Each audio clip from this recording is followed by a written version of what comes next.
Hola a todos, yo soy Maide, bienvenidos a mi canal. Aquí vas a encontrar las recetas que hago en mi día a día para consumo de mi familia y por supuesto mío. Y esta semana hice tamal y como no tenemos ese maíz súper bueno del campito, pues vamos a usar maíz de lata. En mi caso usé estas 4 latas. Tampoco lo vamos a moler en un molino, en una máquina de moler, sino que vamos a lanzar todo aquí a la licuadora, batir muy bien y cuando tengamos todo batido vamos a sofreír ajo, cebolla y pimiento.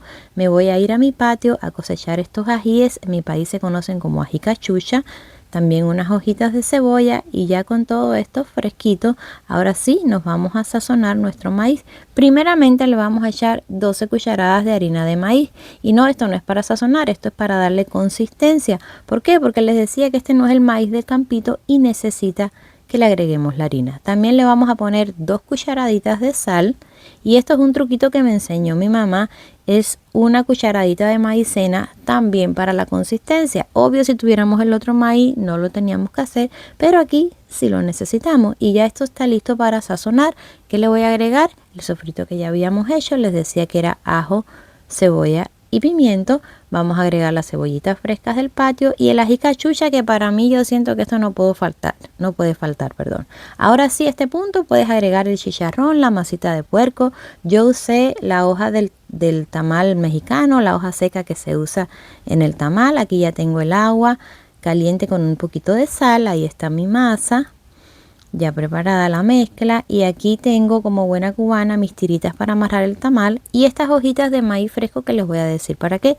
Les decía, si no saben, esa hoja seca del maíz hay que lavarla bien y dejarla humedecida para que quede más blanda, si no se les va a romper. Y miren, ahí puse mi hojita. ¿Por qué? Pues porque yo siento que eso le da muchísimo sabor. Usted lo hace o no lo hace como usted quiera, pero a mí por lo menos me gusta hacerlo. Aquí estoy armando el tamal, por supuesto lejos de ser una experta, pero así es como yo lo hago.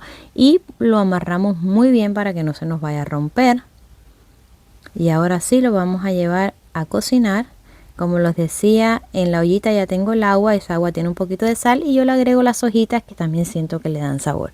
Lo llevamos a cocinar por 35 minutos, yo lo hice en una olla de presión y miren, una cosa bien importante, este tamal no es como el tamal de nosotros que lo sacábamos así calientito y uno se lo quería comer casi que quemándose la boca. No, esto vamos a esperar a que se enfríen un poco. Cuando le sientan ya que tiene consistencia, porque no sé qué pasa, pero sí me ha pasado que cuando lo saco caliente está como blando, como una harina.